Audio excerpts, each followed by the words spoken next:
بسم اللہ الرحمن الرحیم۔ ماہ ذی القعدہ کے ہر اتوار کو ایک نماز پڑھی جاتی ہے، بہت ہی پرفضیلت نماز ہے۔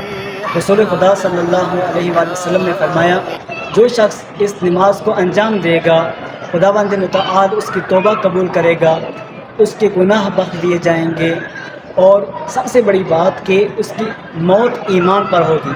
بہت ہی پر برکت اور پر فضیلت نماز ہے۔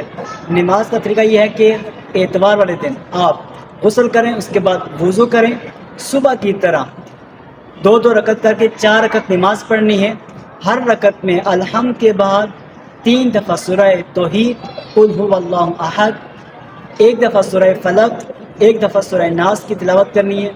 اسی طرح آپ نے 4 رکعتیں 2 کر کے نماز پڑھنی ہے۔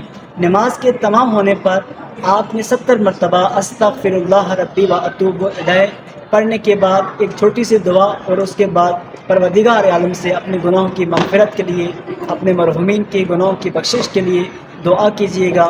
خدا ہم سب کو اس ماہ کے ہر اتوار والے دن کی نماز انجام دینے کی توفیق عنایت فرمائے۔ السلام ورحمۃ اللہ وبرکاتہ۔